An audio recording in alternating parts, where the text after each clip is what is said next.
आज की जन सुनवाई कोसी तटबंध के भीतर जो इस साल एक बड़ी बाढ़ आई थी और तटबंध टूटने के बाद जो बाढ़ आई थी उसके पीड़ितों को जो क्षतिपूर्ति मिलना था, गृह क्षति और जो वस्त्र बर्तन का क्षति का पैसा, जानवरों की क्षति का, फसल क्षति और जो सरकार देती है वो अभी नहीं मिला है। और जिनको पुनर्वास नहीं मिला है, हर साल बाढ़ भोगने के लिए अवसर्त हैं, उन लोगों के पुनर्वास की मांग को लेके और उनके सवालों को यहाँ उठाते हुए ये जन सुनवाई आयोजित की गई थी। आप देखेंगे कि इसके सामने सड़क के उस पार बिहार दिवस में एक तरफ आपदा विभाग का आपको स्टॉल लगा होगा, जिसमें लाखों करोड़ों सजा के और स्टॉल में ये नारा दिखाया जाता है कि सरकारी खजाने पर आपदा पीड़ितों का, बाढ़ पीड़ितों का पहला अधिकार है। उसी सड़क के इस साइड में वही बाढ़ पीड़ित जिनके घर बह गए, पक्के घर, कच्चे घर नदी में समा गए, मार्च खत्म होने को है, मानसून बीते हुए, बाढ़ बीते कितना हुआ, आज तक गृह क्षति नहीं मिला है। आज तक उनको जो सरकार के बनाए नियम है उसके तहत उनके वस्त्र कपड़ा का पैसा नहीं मिला है। सरकार उनको हर साल जो बाढ़ भोगते हैं उनको अभी तक पुनर्वासित करने की पर कोई विचार नहीं कर रही है। जो पहले पुनर्वास हुआ उससे जो बच गए, चाहे जो भी है, तो उनको एक पुनर्वास के सवाल को उठाते हुए उनके लिए कोसी पीड़ित विकास प्राधिकार बना था, पीड़ित प्राधिकार गायब है।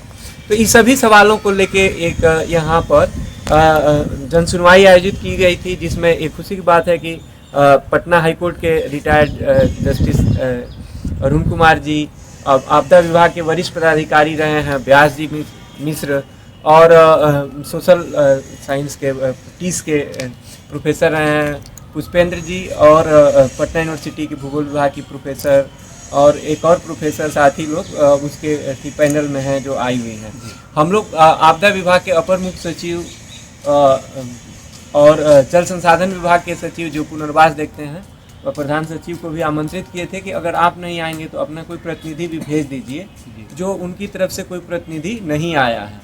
तो उसमें लेकिन जो पीड़ित हैं अपनी दशा बता रहे हैं, कैसे उनके घर कटे, कैसे बिल्डिंग धंसा, कैसे वो लोग अपना जीवन व्यतीत कर रहे हैं। उनको उनको उनके जीवन का सपना है कि हम अपने घर में झाड़ू लगाएं, हमारा घर हो जाए। वो किसी के घर में या पन्नी टांग के कहीं रह रहे हैं, वो लोग अपनी गुहार कर रहे हैं। और पुनर्वास की ज़मीनें कई जगह हैं जिसको सरकार लीज पर देती है खेती करने के लिए, लेकिन जिसका घर कटा है वो जमीन के अभाव में बांध पर दूसरे के घर में इधर उधर भटक रहा है। देखिए, आप जैसा कि देख रहे हैं, खुद कोसी इलाके से महिलाएं चल कर आई हैं। आधी आबादी की हम बात करते हैं और इतनी बड़ी समस्या है इस आधी आबादी का।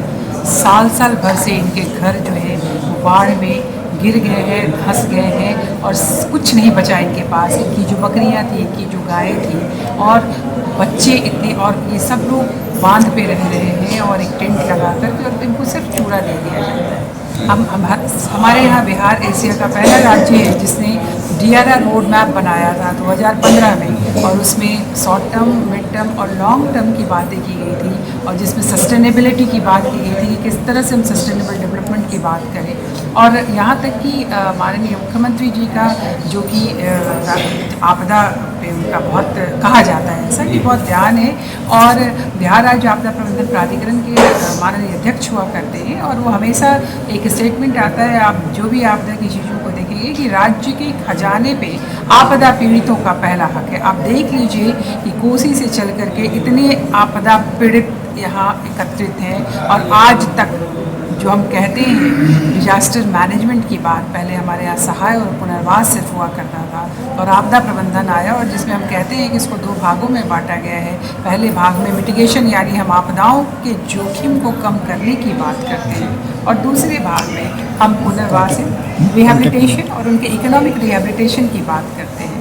लेकिन भ्रष्टाचार, और ऐसा नहीं है कि हमारे यहाँ नियम कानून या किसी फंड की कमी है, लेकिन कहीं न कहीं नीयत में खोट है।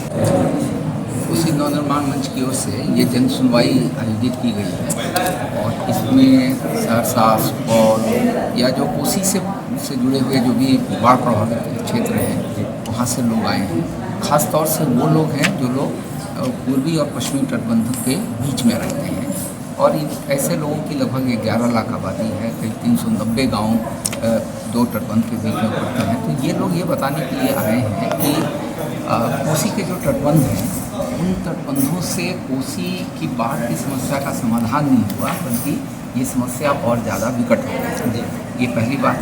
दूसरी बात ये लोग बताने आए हैं कि कैसे जो तटबंध के बीच में जो लोग रहते हैं वो खास तौर से इससे प्रभावित हैं। उनकी समस्या और भी ज़्यादा विकट है, बाकी बाढ़ प्रभावितों से भी ज़्यादा विकट है। तीसरी बात ये कह रहे हैं कि सरकार ने, अगर सामान्य रूप से बात की जाए कि अगर कहीं बाढ़ की विपदा आती है तो उसके बाद राहत के लिए, फिर कंपनसेशन के लिए और साथ साथ रिहेबिलिटेशन के लिए, पुनर्वास के लिए जो एक स्टैंडर्ड ऑपरेटिंग जो प्रोसीजर बना हुआ है, कैसे उसका जरा भी अनुपालन नहीं हो रहा। तो इन लोगों ने एक सर्वे किया, एक सैंपल में सर्वे किया है, 1081 घरों का सर्वे करके ये पाया कि 2024 में अभी जो बाढ़ आई थी वो बाढ़ काफ़ी सघन एक विकट बाढ़ की स्थिति पैदा हुई थी, जिसमें कि बराज के ऊपर से भी पानी बहा था। तो उस समय के बाद क्या हुआ, इसका जो सर्वे इन्होंने किया उसमें ये इन्होंने पाया कि रिहेबिलिटेशन जो है वो बहुत थोड़े से लोगों तक पहुंचा है। ज़्यादातर जो स्टैंडर्ड ऑपरेटिंग प्रोसीजर में जो कुछ कहा गया है कि इस रिलीफ और कंपनसेशन में क्या क्या मिलना चाहिए, वो सब चीज़ें हुई नहीं। फिर जो पुनर्वास का जहाँ तक मामला आता है, तो तटबंध के बीच जो लोग हैं, इन्हें इसमें से बहुत सारे लोगों को काफ़ी पहले तटबंध के बाहर में पुनर्वासित करने के लिए ज़मीन का आवंटन हुआ था, लेकिन इन ज़मीनों को जो लोकल दबंग लोग हैं, खासतौर से जो ब्राह्मण दबंग हैं, इन लोगों ने कब्जा कर लिया। और अब अगर अभी पुनर्वास के सवाल पर जो लोग भी बोलते हैं या उस ज़मीन को रिक्लेम करने की कोशिश कर रहे हैं, तो उन सबों के ऊपर में जान पर खतरा है। इतनी दबंगई की वहाँ पर स्थिति है, इसको इन लोगों ने हाईलाइट किया है। एक बात और जो इन लोगों ने हाईलाइट किया है कि किस तरह से लूट मची गई। तो बहुत सारी चीज़ों के लिए काफ़ी कुछ पैसा वहाँ पर जाता है, तो ये पैसा किस तरह से बंदरबाट सीओ के ऑफिस में होता है, कुछ हिस्सा नीचे पंचायत तक जाता है और फिर ये ऊपर तक भी एक पूरा गठजोड़ है। और स्थिति ये है कि बहुत सारे गाँव में जो तटबंध के बीच में जो लोग हैं, कई तरह की जातियों के लोग उसमें हैं, लेकिन बड़ी संख्या में उसमें जो महादलित बोलते हैं वो लोग हैं।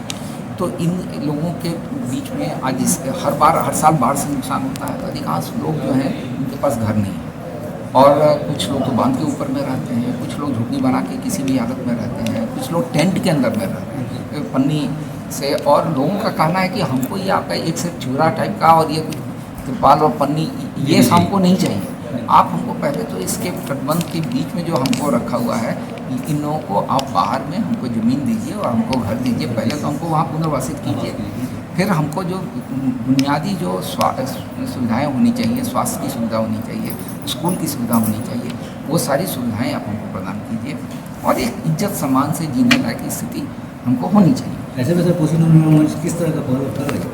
कोसी नवनिर्माण मंच ने वहाँ पर बड़े पैमाने पर लोगों को संगठित किया है, ऑर्गेनाइज किया है और उन्होंने काफ़ी चेतना जगाई है।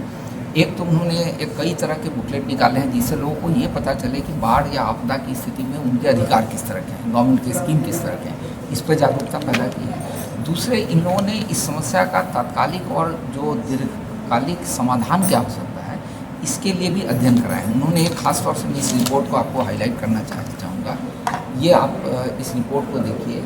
इन्होंने एक जन कमीशन या पीपल्स कमीशन जो है इसके ऊपर में बनाया था, जिसमें काफ़ी बड़े बड़े इसमें एक्सपर्ट्स थे। और कोसी नदी घाटी जन आयोग ये आयोग था जिसकी रिपोर्ट है, जिसमें दोनों ही समस्याओं पर विचार किया गया है। एक कि तात्कालिक तौर पर जो नुकसान होता है उसको रोकने के लिए क्या कर सकते हैं, पुनर्वास के लिए क्या किया जा सकता है, रिलीफ के लिए क्या कर सकते हैं, कंपनसेशन के लिए क्या कर सकते हैं, किसको ज़रूरत है, किस प्रकार की ज़रूरत है।